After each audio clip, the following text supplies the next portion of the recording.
Welcome everyone in person and online to the first event in the EEE lecture series for 2023. My name is Amy Gipper. I'm the Director of Student Life. Last year I had the privilege of working with today's speaker, Zach Ashkenazi, on the development of our student experience framework here at Swinburne. Zach is an award-winning principal with Nous Group and heads the Global Higher Education Practice Group. Zach brings close to 3 decades of consulting experience and has worked with universities in the UK, Canada, the US, Middle East, Europe, Southeast Asia, and Australasia. Recent work includes the development for the Swinburne Student Experience Framework, the development of a digital student experience plan for a group of 8 university, the long-term strategy for a New Zealand university, psychographic analysis of Australian online students, and the largest and fastest ever change in operating model for a Canadian U15 university. In 2016, Zach was voted the best management consultant in Australia as judged by industry, and his projects have also won National Transformation, Change Management, and Service Design Awards. Zach resides in Melbourne after having recently returned from 4 years in the UK. And after having personally worked with Zach on the development of our Swinburne Student Experience Framework last year, I can confirm that Zach is exceedingly knowledgeable in the student experience and taller in person than you were expecting. And I'd like to thank Zach for coming today to share with us the findings of a recent student experience leader survey from over 180 universities worldwide. And this is particularly relevant here for us at Swinburne because it gives us really great context as we implement our Swinburne Student Experience Framework over the coming months. So thank you and welcome, Zach. Thanks, Amy. Yeah. Hi, everyone. Just as we start, well, I won't start with about the study. I'll just start with acknowledgement of the country, paying respects to the Wurundjeri people of the Kulin Nation. For those that are in the Nam sort of area, I know others might be elsewhere, particularly online, paying respects again, elders past, present and emerging, and note that we're on unceded lands. It's also an important year for Indigenous folk, and I think for Australia more generally about our identity with the referendum on the voice as well. This study, we started conducting it second half of last year. We talked to about 180 or so, we surveyed 180 or so higher education leaders. We also did lots of interviews with higher education leaders in Canada, Australia, New Zealand, and the UK. We also ran a series of some select focus groups as well with staff and students in student service areas. What's unique about this survey is this is the first one globally that we're aware of that's actually asked student service leaders. Got lots of surveys about students, from students, by students. This is the first one hearing the voice of student experience leaders. Yeah, I'm going to say I might try. Here we go. Oh.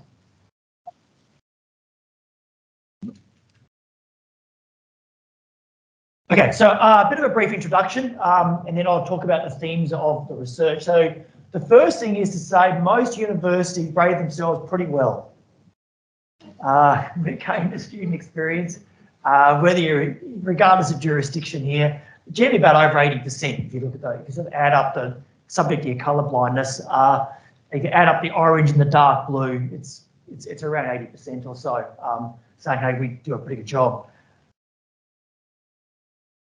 But students don't think you're quite as good as you think you are.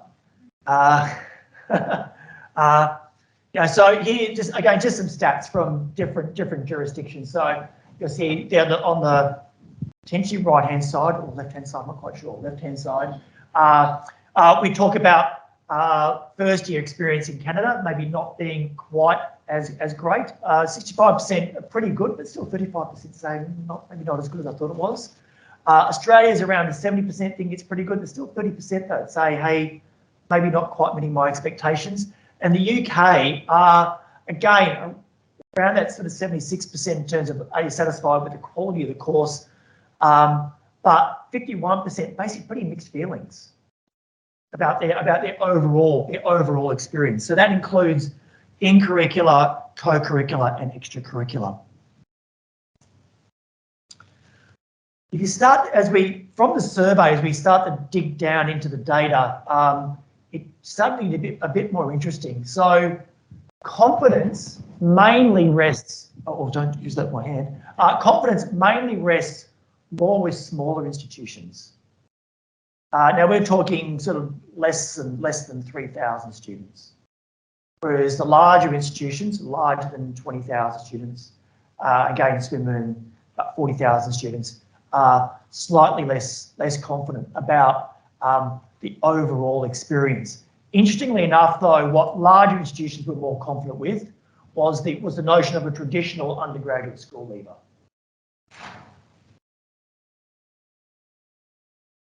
So from that sort of little bit of context, 7 observations I want to get through. Now, some of them, we've got a bit more content, some we'll go through quite quickly. Firstly is, I'll just quickly sort of give you a framing for the 7, and then I'll signpost it throughout the rest of the presentation. The first one is about start with understanding. That is really understanding the student, and it's probably different to who you think they are. Second one is then around making sure you think about the whole student journey from prospect all the way through to alumni.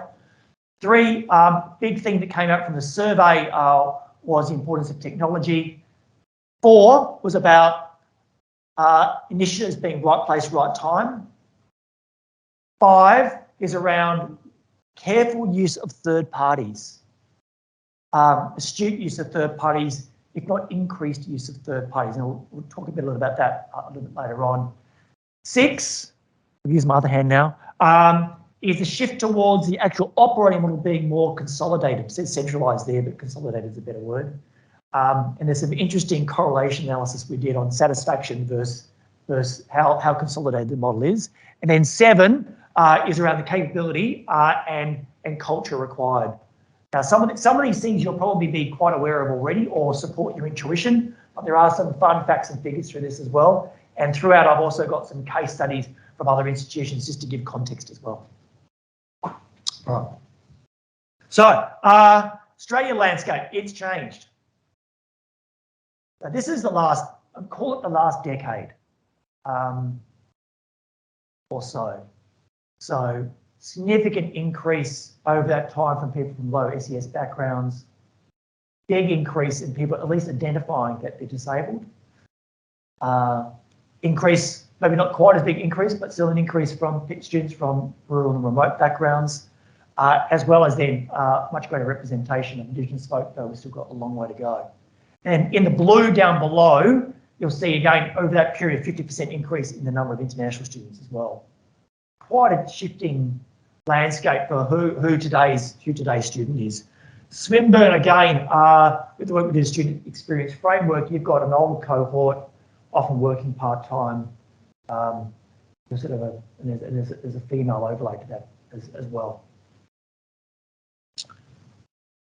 So with these student cohorts, remember this is student experience leaders rating themselves, also rating their own institution. So on the far left, in my left and right's correct, you'll see there that large universities, somewhat or not at all, support outstanding experiences for postgraduate and PGR students.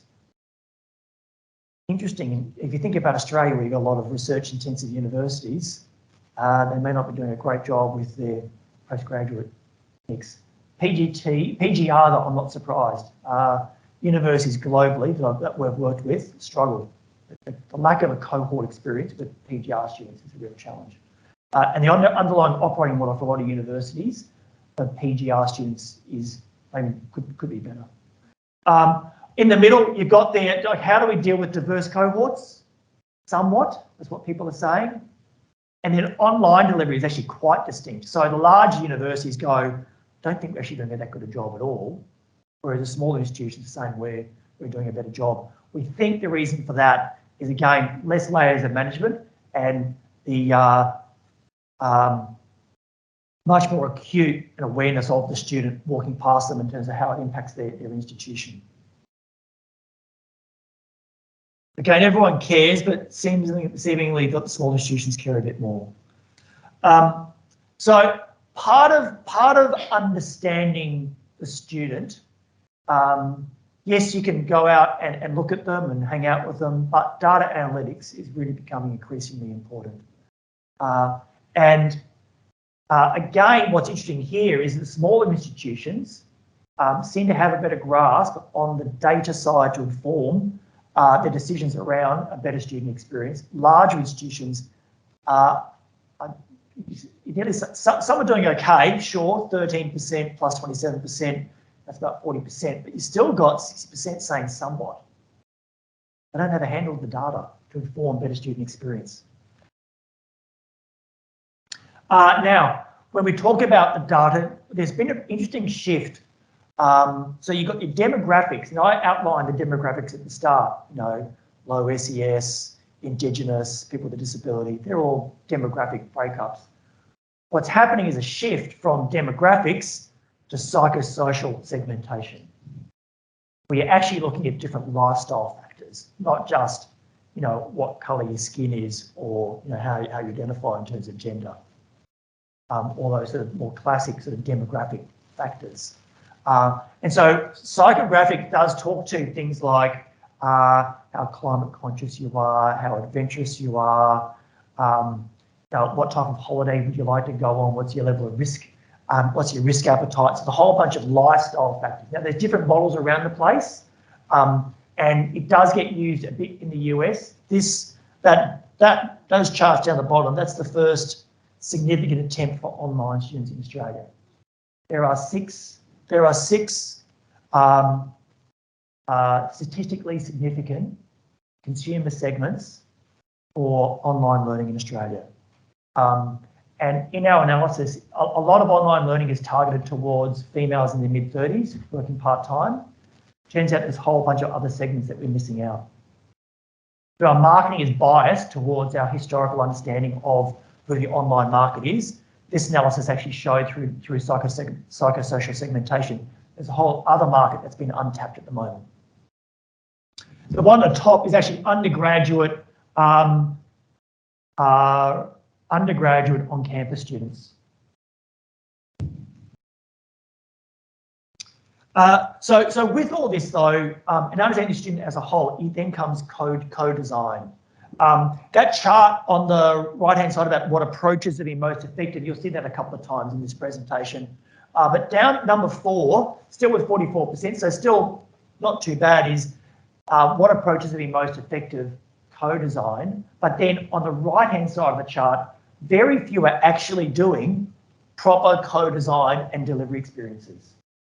Now, Swinburne here was pretty cool last year with the way in which he went about the student experience framework, and particularly your student citizens assembly.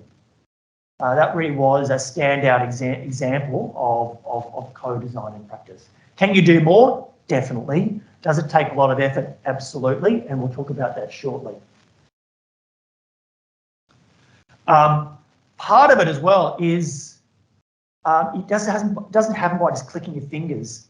There's actually a lot of infrastructure in a broad sense required to make co-design with students happen properly. Firstly, it's about being realistic about your resources, because it is, as Amy can attest to, it's very time intensive. And you don't always get what you expect as well. Secondly, staff themselves have to have the right skills. You can't just plonk staff in that context. Even though they might be academics or support staff from an administrative point of view, this is a co-design. So designing is actually quite a different skill set. So human-centered design is a skill in itself, which Swinburne itself teaches quite successfully to students. Being comfortable with empowering staff and students. So that risk frame is actually quite challenging for a lot of universities. And as I noted, being less risk averse. So who's doing this? 3 universities just to showcase. One is, you'll see a couple of slides by Arizona State. They are a pretty impressive institution. And they've got an adaptive learning degree that is, they modify the curriculum based on the individual learning styles of each student. And the only way they can do that is through very sophisticated data analytics, very sophisticated. University of Central Florida, And this is thing that you're beginning to see rolled out more extensively across different institutions to varying degrees, and ultimately everyone should be here, which is the use of data analytics, not just for staff, but for students as well. Again, I could have put Arizona State up there as well. So students have live dashboards about how they're tracking, but not just the management, but frontline staff, academic and professional, also have live dashboards with how students are tracking as well, and that can drill down. That information is gold. Decision making should be a combination of data and imagination, not just intuition. And then you got UCL there. So they've formalised their partnership with students through a Changemaker program. Which again, I think Swinburne has got or thinking about. Hopefully should have as part of the student experience framework. Okay, good. And again, just to note, so NASA does a lot of work in this space globally. On the right-hand side is really detailed student journey mapping and process mapping against the application to census process, which for a lot of universities in Australia seems to be breaking down a bit. I know you guys are working on it as well, so you're not the only one. So we've got a lot of knowledge about that, so it doesn't have to be a discovery process for yourselves. And the right-hand side was the work we did with that psychographic segmentation with that other university. That was what we highlighted there. We did it, that represents 60,000 students, those profiles. I think I showed you about 6 profiles, and maybe it was 8 profiles for those 60,000 students. Okay, observation 2. So thinking holistically about the experience. So 3 parts here. 1 is about the in-curricular, 2 is co-curricular, and then 3 is extracurricular. Now, these stats, again, are from the survey, broken up by Australia, Canada, and UK. On the in-curricular, no surprises here, that teaching and learning was #1, though, again, wasn't equally so across all jurisdictions. And it's useful to note the differences as you work down about what Australia prioritises versus what other institutions prioritise. So in Australia, peer support and tutoring, career services and assessment and feedback are the big 3, as rated by most important from the perspective of the student experience leader. Different story though when it comes to United Kingdom and Canada.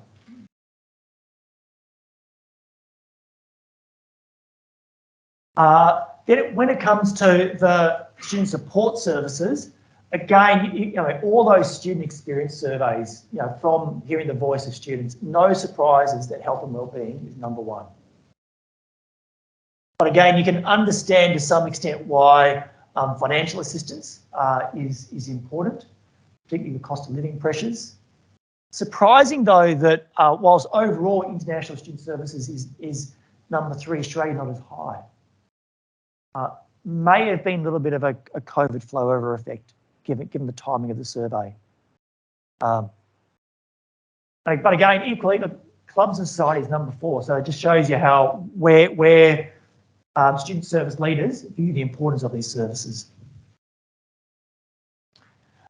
Critical along all this, just understanding the student as a whole, is this notion of belonging, and so there's some really good research on this. So it's no longer does any university need to do their own. It's pretty well documented now. If you look at what is belonging, there is a few different definitions, but a HEPI study found that it was about security to feeling authentic and feeling accepted. And then the Pearson-Wonke survey. Now, Wonke is the UK equivalent to Campus Morning Mail. Slightly more policy bent, if you want to put that lens to it. It can be quite a fun read, or they can be a bit cynical at times, I must say. And Pearson is like OES as an online platform provider. So 5,000 students, so should be taken pretty seriously. Most people do feel like they belong, like 70%, but there's still 30% not, which lines up with that broader student satisfaction data. So how do you address that 30% that don't feel as belonged? Again, what are the key ingredients? Mental health. So that's why earlier before, no surprise, as student experience leaders, putting mental health and wellbeing #1 service. Again, there's challenges though about what you can afford as an institution in these domains as well, which I'll touch on a bit later on when it comes to use of third parties. Academic confidence, inclusion, and then feeling connected, developing friends with peers. Now that's actually quite challenging in the online environment. It's even more challenging with hybrid learning as well, where that's not blended learning, so don't misunderstand me. Hybrid is I can choose to do a full unit online and I can do a full unit on campus, but the on campus is still blended. So that use of technology does create distance with learners. So there's a lot of work that universities have to do to create that sense of belonging. I think it's a challenge for the next, I'd nearly go close to saying it's the challenge of the next decade.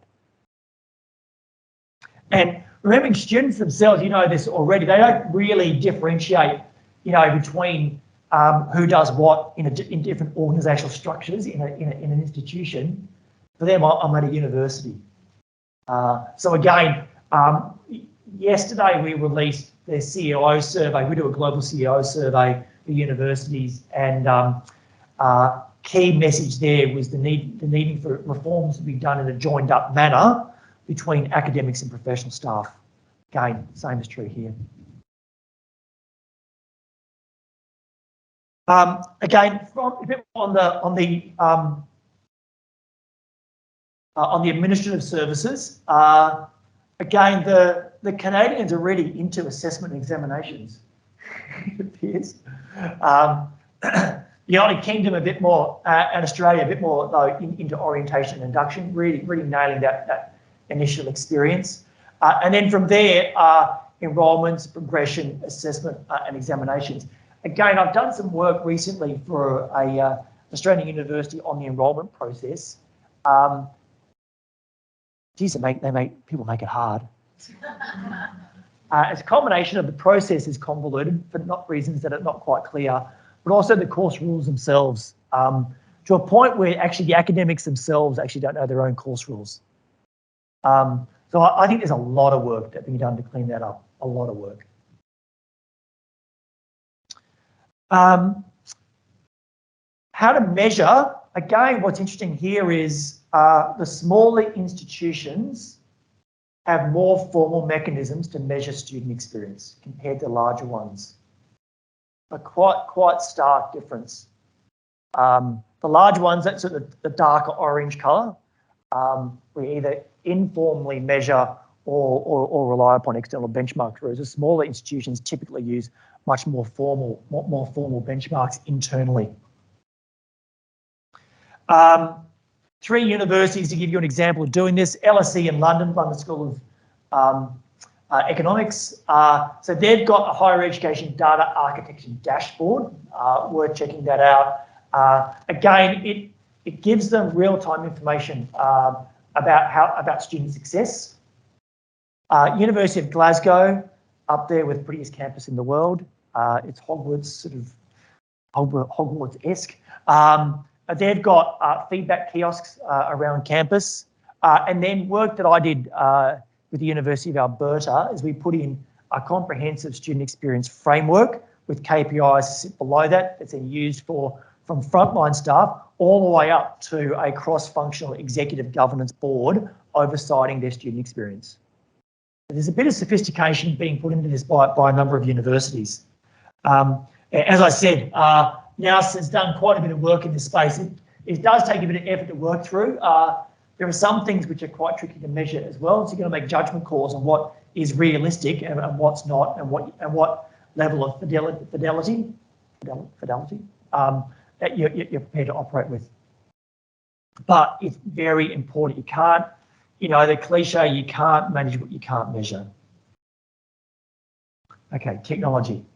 So those first two, there was quite a bit of content. There's a bit of content in this one, but the later observations, there's a bit less. You're thinking, geez, we're only up to number 3 yet. So on this one, biggest approach that makes a difference for student experience, as rated by student experience leaders, technology. And really everyone's increasing it, like 85%, whether you're large, medium, small, or anything in between. There's a big story here. Interesting though, there's a bit of content here, but interesting, a couple of things. One, higher education really doesn't spend as much on technology as other industries, by quite a bit. So that box on the left-hand side, like the banking sector, 12%. We're sort of that sort of 3% or so.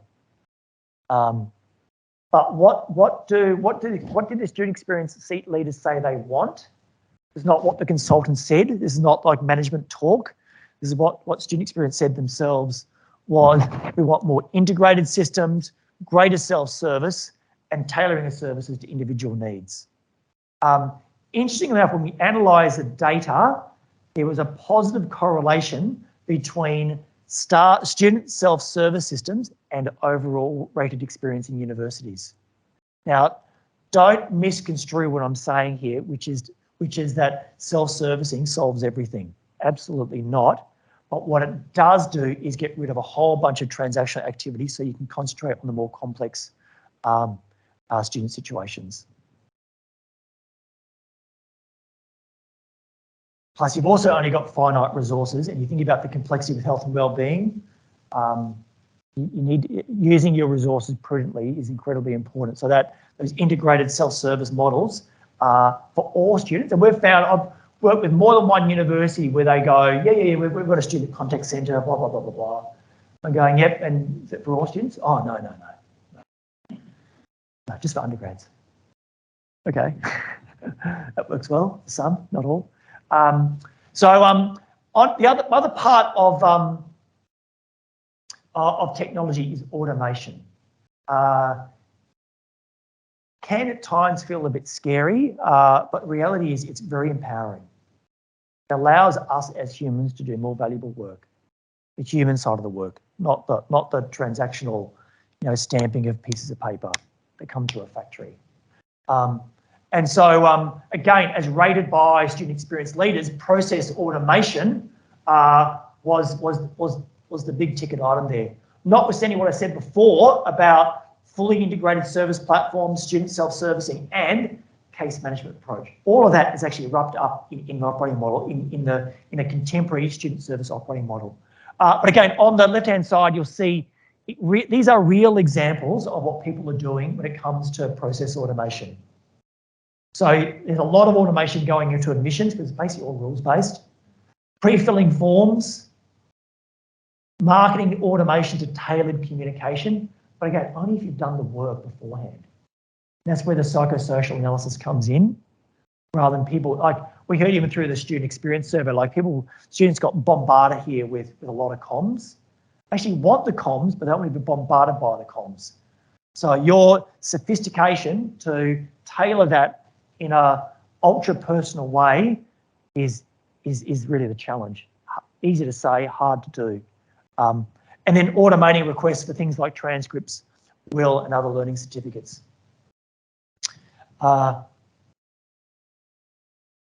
Three examples. Durham is a good one. I spent a bit of time at Durham. It's up there with the Glasgow pretty campus, family. I still remember sitting in the VC's office and I just couldn't quite listen to the conversation because I just kept staring at the castle across the road.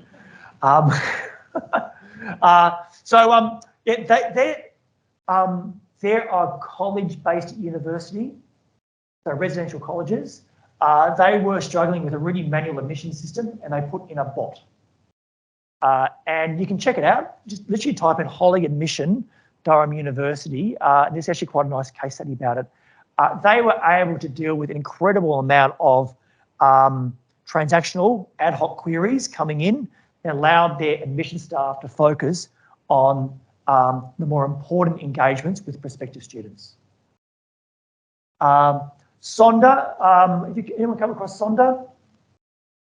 A couple of people. So again, University of Sydney, it's a sort of health and wellbeing safety app. Again, I'll talk a little bit about use of third parties shortly, but again, it's just how you can use technology quite effectively to deal with sometimes quite complex issues. And then the third one is more peculiar to the UK, where they've got this annual clearing process. So they've got extra places available in the August period before semester starts in September. This is mad dash to fill those places with students that maybe not quite happy with their allotted university they've been given, or they want to try something else upon reflection. Historically, what they've had to do is hire a whole bunch of temporary staff to manage this incredible peak load over like a week. So what University of East London did was automate it, and with great success. Systems didn't fall. I mean, got to make sure the system doesn't fall down with all this sort of stuff. The technology is great until it breaks. So again, interesting examples of technology. But with all this, it does come a lot of design. Public knowledge. So UBC, University of British Columbia, has recently spent $400 million on Workday, and it doesn't work. So what did they do? They're quite a federated university, so everyone's different. They implemented the technology, and then they customised it based on everyone's individual devolved needs and didn't change anyone's roles. What you've got to do, step one, change the role, redesign, and then do the technology. I've been in the game for a long time. I'm a bit surprised by the mistakes of Christmases past being made on this stuff. And so these two examples here are around the human-centered design work you do in partnership with students to then think about how technology can be used effectively. Interesting enough, on the left-hand side, I could have showed you another one from a plate glass university in the UK, where they had a student experience app. That was all good. No one used it. And so we ran a whole series of co-design workshops with students. And it was interesting. What students said in the co-design workshop, they had the number one important thing was, I want to know my student debt. Going, okay. I remember in the UK, debt is a bit different to HECS, so it's a bit more present, and it's not at CPI, it's at market rate. And so we're going, okay, that's the number one thing you want to see every day on your app. Yes. Okay, we'll do that for you. So we built a prototype, and we went out, and literally at lunchtime, we had this prototype, and everyone's going, I don't want to see debt on my front line every day. But again, it just goes to it's really important to use a human-centered design process. Make sure you get real feedback from people so that you don't just build the tech and deploy it. Okay, short one. Initiatives being right place, right time. The point here is you don't have an endless budget. And I think in particular, you think about the demands in health and wellbeing and what the stresses of a student today, noting it's quite different to what they were a decade ago. It's really important to have targeted initiatives. That's what it's saying there is you can't just do blanket across the board student experience changes. You've got to think really carefully about turning your mobile phone off before a lecture. You've got to think really carefully about your discretionary spend, because you could spend a bomb on health and wellbeing, and I suspect you still wouldn't necessarily meet all the demand that's there. It's a really tricky demand, and so I think the student experience leaders are just acknowledging that. Now, I've mentioned this a few times, use of third parties. You yourselves use quite a few third parties already. 3 areas you often see it used is around counselling and mental health, orientation induction, careers and employability services. Do you guys use Studiosity? Yeah. Again, we did a bit of work with Studiosity last year. It's a great service. It definitely improves retention when deployed at scale. From the work we did with academics and administrative staff when we studied it for Studiosity. Now, could you provide that service all by yourselves? It would be really tricky. So they've got a specialist domain that's at an affordable price, that's scalable. Now, another area where you're seeing similar use of sort of breakout of third parties is in career and employment services. Again, Swinburne's pretty cool here because you've got your will commitment and you do a pretty good job at it, frankly. But there are a bunch of other third-party platforms that are out there now assisting universities to help scale up their employment and career pathway supports. The one Handshake in particular is really interesting. That they allow you to do at scale internships and work integrated learning projects with organisations all over the world, either individually but also at the group level. And so organising that at the group level in particular is quite handy. So anyway, I would check out if you can a few of these third parties because they do interesting things. And it certainly moved on from just helping me do my helping me do my CV. Only 2 to go. You'll be pleased to know. So I did say this at the start. So we put the data. I mean, this is self-rated, by the way. So by student experience leaders. How effective do we think we provide student services? Again, holistically, not just in a narrow sense, holistically. Versus level of centralisation. I'm trying to use the word consolidation now. Centralisation gets perceived in quite an evil way. But generally, you can see there's been a lot of correlation there. I don't think this is a surprise. It should create better career pathways for student services staff. Rather than being isolated in a faculty, there's actually a job family of staff in a particular discipline area with a level of specialism and expertise that you can call upon. That's the benefit of centralisation. Now, equally, don't misinterpret what centralisation means there. That doesn't mean that all those staff are sitting in the same room. It's just reporting lines and budget. So they could still be very well, and most likely many of them are still outplaced into the faculties or into the schools and departments. But the manager, the budget sits centrally. Last one is bringing people on the journey. These were the skills as rated by student experience leaders here in terms of being really important. No surprise about number one being interpersonal. Actually combine interpersonal and communication together, they sort of, getting over 40%. I think what's interesting are the middle two about data analysis and digital literacy. So over time, you are going to be involved with more technology in your day-to-day work as student support and student service leaders. So having that data literacy as well as the interpersonal communications, I think is going to be really important. So I would just keep a watching eye on the data analysis and digital literacy. And I think that it'll be incumbent upon universities to start to build out professional development programs in particular to make sure that those skill sets are provided across the board.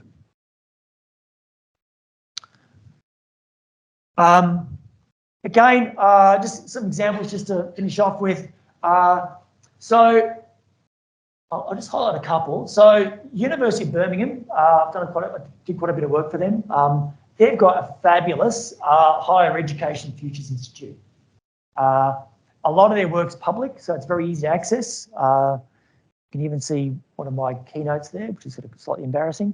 But HEFI really is quite an open forum. They actively try and get other people from other universities across the UK to participate in their programs. And they really are trying to improve the academic capability and ultimately the student experience. You've then got Newcastle University, not the University of Newcastle in Australia, but Newcastle University northeast of the UK. We work with them on these staff and student sprint partnerships. So 3 weeks, senior executive, relevant staff and students together for 3 weeks, pretty full on, solving quite significant issues or student journey issues over that time using a agile sprint approach. And they've had quite a lot of success with it themselves. So we were the coach, and they were the ones doing the design. And again, you can see Wisconsin and Southern New Hampshire University in the American side with their analytics teams in terms of the new capability they're building as well. Just a note, you may not have heard of Southern New Hampshire University. They've gone from basically nowhere to somewhere pretty quickly, particularly with online students. So they've got over 100,000 online students now. And they've gone into partnership with a Sikh subsidiary called Avenue with Monash University. So they are one to look out for. But again, new capability, data analytics, very sophisticated, very sophisticated. So what's needed here? So mindsets and behaviours need to change. One of the issues in lots of universities is functional silos. And so the handoffs between functional areas becomes really important. That's why that earlier on you would have seen a slide sort of highlighted student experience leaders talking about case management. That's why case management, that role, that function is actually really important to coordinate across different functions. Extraordinarily irritating and frustrating for the students themselves if it's not coordinated properly.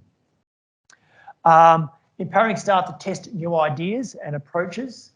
So that Newcastle University's done that. I'd like to think through your student experience framework, you'll do the same as well. So I think that's a real opportunity for yourselves. And the last one, critically, is that student experience is really seen as a priority for the institution. Not that I want to mention your competitor down the road, they who should not be named, but there's no surprises here that the former VC lived and breathed student experience, and it permeated every facet of the institution. And it's one of the main reasons they became close to the best in Australia when it came to student experience. You've got to have it from the top. Live and breathe it, and it has to be palpable in the fabric of the institution.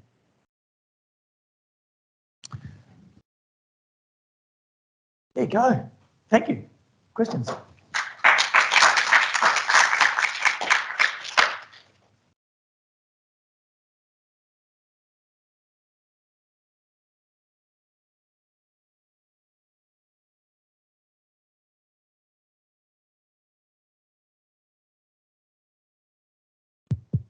Oh, no, it's working. Okay, so I've got a question here from our hybrid audience.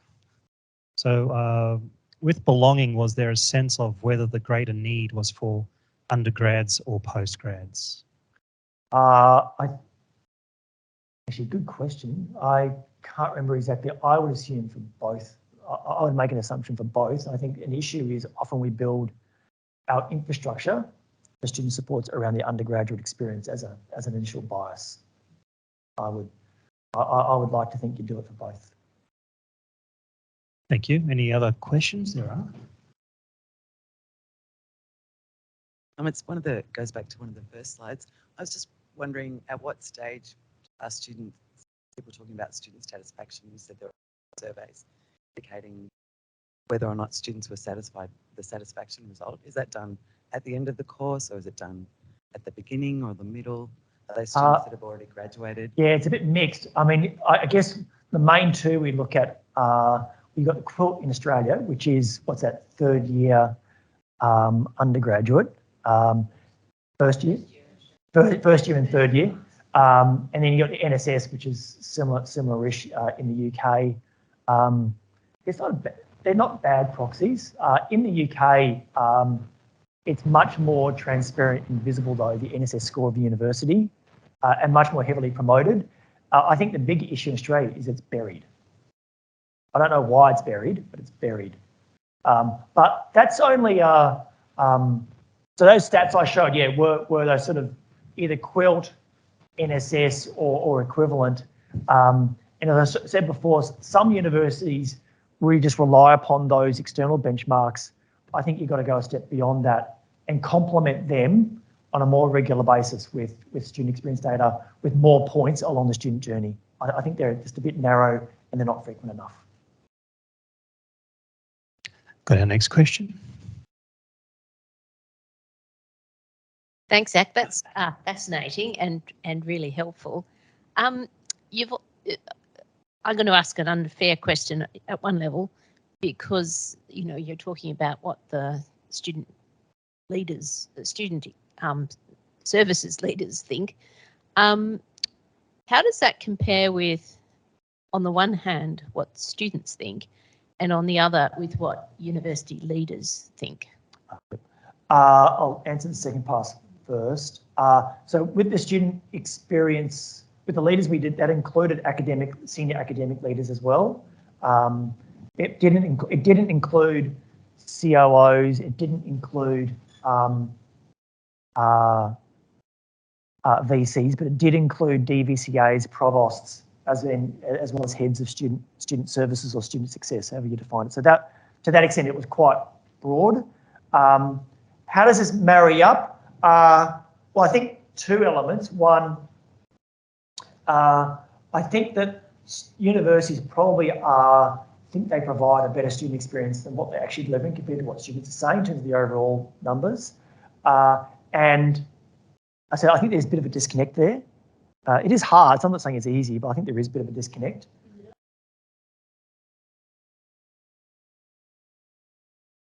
I probably couldn't.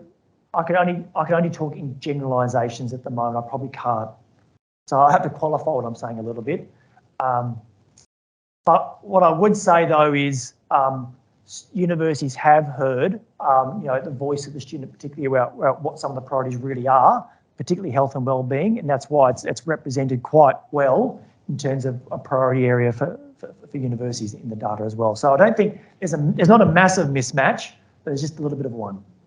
And as we saw, the student cohorts are dynamically changing like year to year, and you're saying look back 10 years, and it's a very different story. So there has to be quite a reflective renewal exercise by all universities to keep their student services contemporary. And not just on the administrative side, don't get me wrong, it includes the academic side. And that's why I keep saying it's got to be together, better together. That sounds like a political slogan. Yes, I've got another question.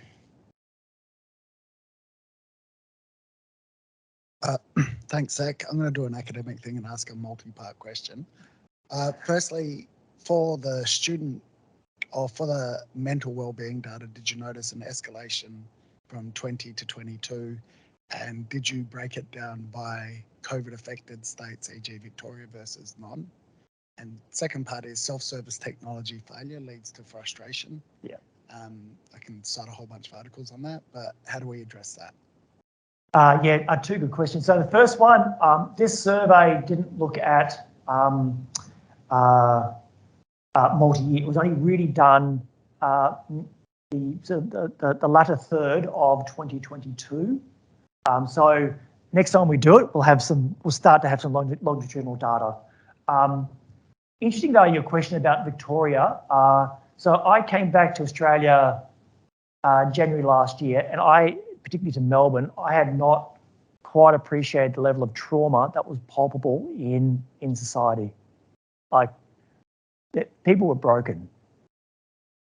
Yeah. So, and I don't think other states quite realise that, and maybe even some of the Victorian population doesn't still quite realise the mental health effect of that really long shutdown period. I certainly didn't realise it. My family didn't realise it when we were living in the UK and then came back. So I do think there will be significant peculiarities to the types of support that are needed in the Victorian context for a while yet. Then on the technology side, yeah, so I think I said in my talk, technology is great until it doesn't work. And then we get really irritated really quickly. Patience is not great.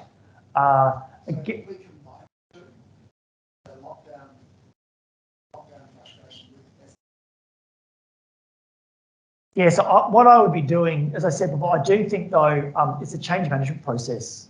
And so one of the mechanisms of change management is that co-design process. I won't say it's the only thing, I probably talked about it too much, but that's definitely one of the key levers just to get people having the conversation together. You still need good governance, you still need good execution, you need good comms, but getting people together to work on joint problems helps alleviate some of the stress and builds ownership. Another question? I'm really interested. I've had a bit of experience looking at other universities as well and worked in about 5 myself. But I'm really interested in what you think about with relation to automation and data sharing. And you talked about the entire student experience from, the moment they might look at you as a university to now they're giving us money as graduates because they thought they had such a wonderful student experience. And I'm wondering in that, universities that you see doing that well, do they use, look, I'm just going to say I went to Berkeley, they use Salesforce right throughout that journey. Is that where there's where there's one sort of data source or one thing that connects to academic and to professional and to student? In your opinion, does that have a better? Yeah, short answer is yes. Okay.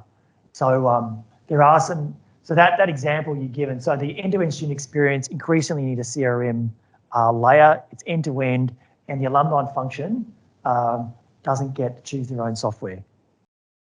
Sorry. Any advancement functions here? Sorry. Yeah, that's really important. So single source of truth, and you can track it all the way along, and there's a rich data set behind it. Again, but there behind all this as well, there's important privacy issues, cybersecurity considerations, and all that sort of stuff. Again, public news, you can check it out. You go BBC Newcastle cyber attack. In the northeast of the UK about 18 months ago, there was a massive cyber attack on a whole bunch of universities. Northumbria in particular got affected. So its whole student record management system got corrupted. Like 6 weeks they were offline and they had all their records were destroyed. So the importance of, you do need enterprise end-to-end solutions, but then you do need another layer of sophistication, and it's only going to get bigger around cyber and privacy.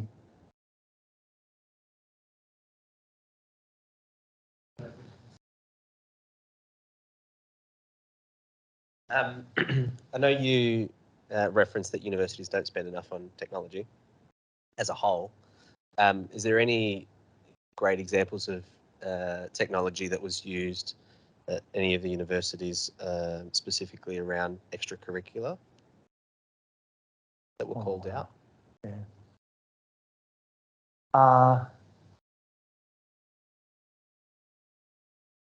We don't have that many examples on the extracurricular side. I guess, interesting enough, probably the main one that gets referenced is, I noted before, is around the general student experience app. But again, they do come quite standardised, and lots of universities have rolled them out pretty badly. And so I think if you can really spend time much more on the single app student experience that includes extracurricular function, you'd be a lot better off. Having a challenge here is, well, you've got lots of different apps. It's actually pretty hard to keep up with all these things, like as individuals. I mean, that's certainly my experience. So I do think the student experience, the general student experience app, well designed with good links, is probably the way to go, rather than having more spin-off apps that create even more complexity for users.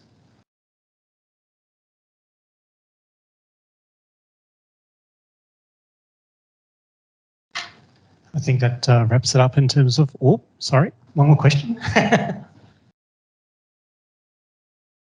Thanks. Zach, I'm really glad you mentioned and highlighted sense of belonging, because I too think that's incredibly important. Have you come across examples of universities who do that really well? Yeah, actually, interesting question. Yeah, when we were, so we did a lot of work for Durham University with their end-to-end experience. They weren't bad, but they wanted to be better. a bit like yourselves. Ironically, universities like Cambridge, you generally don't put as great research, all that sort of stuff, but generally not interestingly run institutions, a lot of history.